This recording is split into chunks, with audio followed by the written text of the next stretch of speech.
토트넘이 세인트 제임스 파크에서 뉴캐슬을 압도할까요? 뉴캐슬은 손흥민의 뛰어난 활약 때문에 큰 도전에 직면해 있나요? 카라바오컵 결과 발표, 코번트리 시티에 대한 승리가 열렸습니다. 안녕하세요, 여러분. 저희 유튜브 채널로 돌아와 손흥민과 토트넘 클럽, 그리고 기타 흥미로운 이야기들에 대한 최신 정보를 함께 확인해 보세요. 이들 이야기는 모두 정말 흥미롭고 매력적이며 특히 손흥민과 동료들이 이번 시즌 중요한 경기인 2024-2025 시즌 프리미어리그 3라운드에서 뉴캐슬과 맞붙기 전에 더욱 흥미롭습니다. 그럼 이제 비디오의 주요 내용으로 넘어가 보겠습니다. 우선 비디오의 주요 내용으로 넘어가서 9월 1일 오후 9시 30분에 열리는 뉴캐슬과 토트넘 호스퍼의 경기에 대해 알아보겠습니다. 뉴캐슬 유나이티드는 시즌 초반 좋은 성적을 거두며 인상적인 시즌 출발을 보이고 있습니다. 에디 하우 감독이 이끄는 동북부 잉글랜드의 군단은 수비와 공격 모두에서 안정적인 모습을 보여주고 있습니다.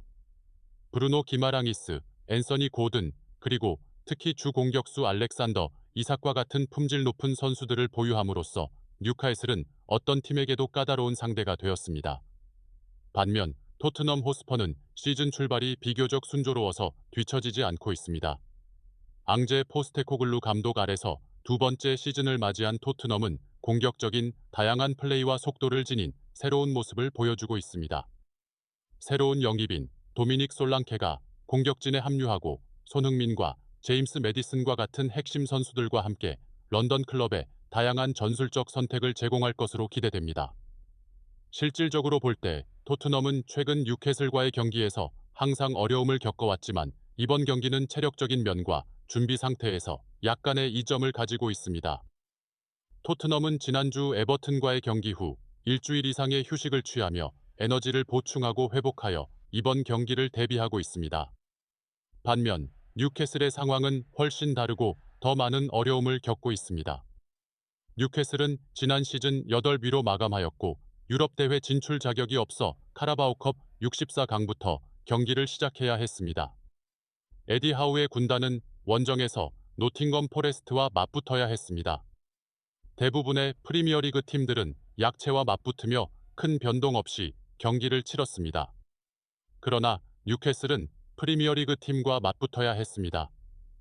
노팅엄 포레스트는 지난 시즌 강등 위험에 처했지만 이번 시즌 프리미어리그 두 경기에서 한승 한무로 좋은 출발을 보였습니다. 그래서 에디 하우 감독은 이 경기에서 선수단을 로테이션할 수 없었고 주요 선수들로 구성된 주전 라인업을 출전시켰습니다. 산드로 토날리는 10개월 만에 복귀하여 처음부터 주전으로 배치되었습니다. 미드필더 산드로 토날리는 뉴캐슬로 이적한 이후 많은 비판을 받아왔습니다. 실제로 이탈리아 출신의 선수는 무난한 경기력을 보여주었지만 뛰어난 수준에는 미치지 못했습니다. 경기를 진행하는 동안 많은 인상을 남기지 못했고 복귀 후 폼이 다소 떨어진 것으로 보입니다.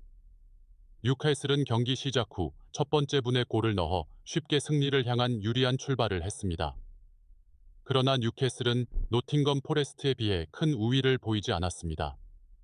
뉴캐슬은 시즌 첫 두 경기에서 단 1골을 기록했으며 이로 인해 많은 팬들로부터 비판을 받았습니다. 지난 시즌 19골을 기록한 공격수 알렉산더 이삭은 두 경기에서 골을 넣지 않았고 카라바오컵 경기에서는 단 한 번의 슈팅만 기록했습니다. 뉴캐슬은 1대 0의 스코어를 유지하다가 후반 50분에 동점골을 허용했습니다. 노팅엄 포레스트는 이 골로 경기에 흥미를 더했으며 경기는 균형을 이루었습니다. 따라서 이번 주 일요일 자국에서 토트넘과 맞붙는 경기는 뉴캐슬에게 큰 도전이 될 것으로 보입니다. 뉴캐슬은 토트넘 호스퍼에 비해 확실히 평가가 낮은 팀이지만 최근 몇 년간 손흥민의 팀에 큰 어려움을 안겼습니다. 그러나 역사적인 맞대결이 항상 결정적인 요소는 아닙니다. 현재 토트넘은 매우 강력한 팀과 시즌 초반의 긍정적인 결과로 높은 자신감을 가지고 있습니다. 특히 손흥민은 중요한 순간에 강력한 폭발력을 보여주며 뉴캐슬에게 가장 큰 위협이 되고 있습니다. 또한 토트넘의 선수들은 상대보다 3일 더 많은 휴식을 취했으며 뉴캐슬은 앞서 언급된 카라바오컵 경기에서 출전해야 했습니다. 확실히 뉴캐슬은 최상의 체력을 유지하지 못할 것이며 이로 인해 경기력에 어느 정도 영향을 미칠 것입니다.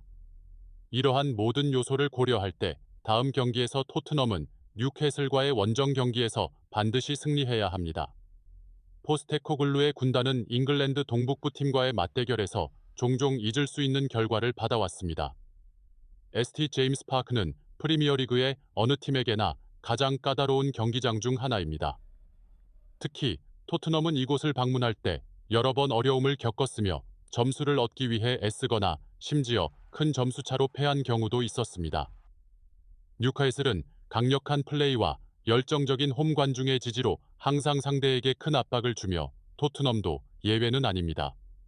포스테코글루 감독은 이러한 도전 과제를 잘 이해하고 있으며 그는 전술적 및 심리적 준비를 철저히 해야 합니다. 패배나 심지어 무승부도 토트넘의 상위권 경쟁에 해를 끼칠 수 있습니다.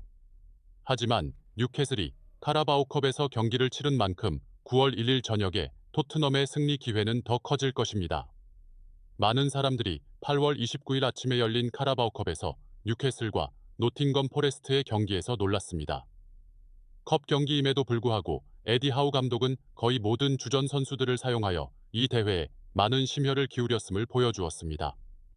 경기는 승부차기까지 이어졌고 뉴캐슬은 노팅검 포레스트를 제치고 32강으로 진출했습니다.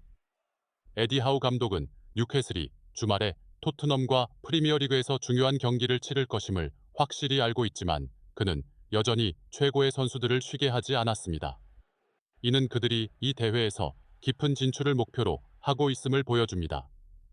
뉴캐슬은 2년 전 이 대회에서 결승에 진출했습니다. 그러나 이것은 선수들의 체력에 영향을 미쳐 뉴캐슬이 자국에서 토트넘을 맞이하는 경기에서 최상의 경기력을 발휘하지 못할 수 있습니다. 토트넘은 일주일간의 휴식과 준비 시간을 가졌고 뉴캐슬은 토트넘과 맞붙기 전 3일의 휴식만을 가졌습니다. 일부 팬들은 카라바오컵을 중요하게 여기지 않을 수 있지만 선수들의 집중력과 결단력은 대회의 중요성을 보여줍니다. 뉴캐슬의 경기 후 카라바오컵 32강 추첨이 진행되었으며 4만 명의 축구 팬들이 방송에 참여했습니다. 주최 측은 맨체스터 시티, 리버풀, 맨체스터 유나이티드, 아스널, 에스턴 빌라, 토트넘과 같은 큰 팀들이 이 라운드에서 맞붙지 않도록 했습니다. 토트넘은 챔피언십 팀인 코번트리와 맞붙을 예정이며 최근 큰 발전을 이룬 팀으로 결코 쉬운 상대가 아닙니다. 코번트리 시티는 2023-74 챔피언십 시즌을 9위로 마감하며 하위 리그에서 경쟁력을 가진 팀임을 보여주었습니다. 이번 시즌 코번트리는 크게 눈에 띄는 출발은 아니지만 나쁘지도 않았으며 1승, 1무, 1패로 현재 10위에 위치해 있습니다. 이는 그들이 여전히 안정성을 유지하고 있으며 쉽게 무시할 수 없는 상대가 될 것임을 보여줍니다. 비록 2부 리그 팀이지만 코번트리 시티는 특히 자국에서 경기를 치를 때 놀라운 결과를 만들어낼 수 있습니다. 강력한 플레이와 투지 있는 정신을 가지고 있는 코번트리는 토트넘에게 어려움을 주기 위해 모든 기회를 활용할 것입니다. 게다가 코번트리는 지난 시즌 FA컵에서 인상적인 성과를 보였으며 결승 진출을 한 뒤 맨체스터 유나이티드와 승부차기에서 패했습니다. 토트넘은 원정